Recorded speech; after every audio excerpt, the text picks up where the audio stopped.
hermanos, les saludo desde Jerusalén, les bendigo y es un día triste.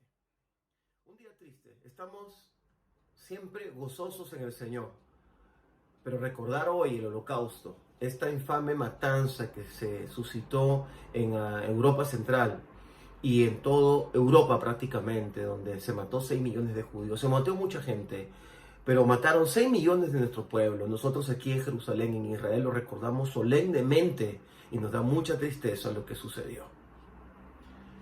Y quiero recordarles algo.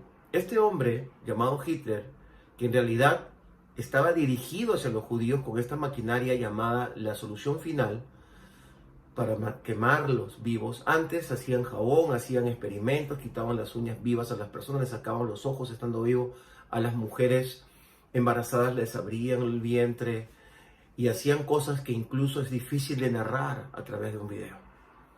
Porque Hitler sabía de que había una palabra bíblica que habla acerca de un milenio, y por eso el Reich, el tercer Reich o el tercer reino, era preparándolo para 1000 años. Y él quería descubrir dentro del pueblo de Israel ese posible secreto para que su pueblo ario, el pueblo ario, que realmente sería para él su pueblo escogido y él el Mesías.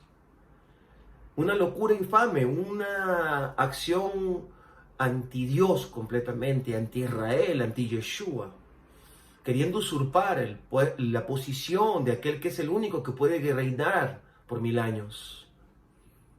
Pero el pueblo de Israel está íntimamente ligado a los planes de Elohim, al cumplimiento profético y a la bendición de la tierra. Quiero recordarte que en Romanos 11 dice claramente, y te invito hoy a meditar y a estudiar y leer el capítulo 41 de Isaías, del versículo 8 en adelante, y que leas Romanos 11, todo el capítulo completo, y puedas meditar y analizar de que el pueblo de Israel siempre ha sido guardado por el Señor. Y si hubo un momento donde el pueblo de Israel fue castigado, perseguido, disciplinado por el Señor, el cual Romanos 11 le llama que tropezó, no fue para que caiga. Y si tropezó y su defecto fue su exclusión del reconocer al Mesías como tal, fue para que tú, hermano amado de origen gentil, iglesia en las naciones o cristianos de las naciones, todos los gentiles que han conocido al Mashiach, Yeshua, conocido como Jesucristo, lo puedes recibir gracias al defecto de Israel. Todo defecto y todo castigo sobre Israel siempre habrá redundado en la bendición de los gentiles para el conocimiento del Mesías. Tanto así que no pudiera haber cumplimiento profético sin Israel. No habría respaldo de la palabra sin que Israel estuviera existente. Era necesario que se cumpliera esta parte tan tremenda de que naciera una nación en un día. De esa forma, entonces, el sufrimiento del pueblo de Israel, este holocausto terrible, fue para que siga siendo respaldada la palabra del Señor y aún esa palabra llegara a mucho más personas. ¿Qué significa holocausto? ¿Por qué se llama holocausto? Porque un holocausto es un sacrificio. La muerte de estos 6 millones de judíos murieron en muchos holocaustos anteriormente. Han sido perseguidos. Muchas veces los han querido desaparecer.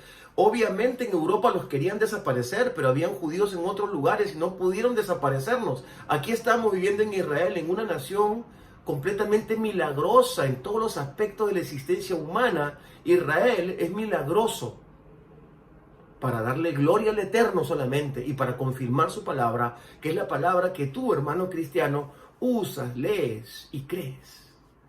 ¿Qué es un holocausto? Es alguien que fue entregado en propiciación por causa de, para librar a.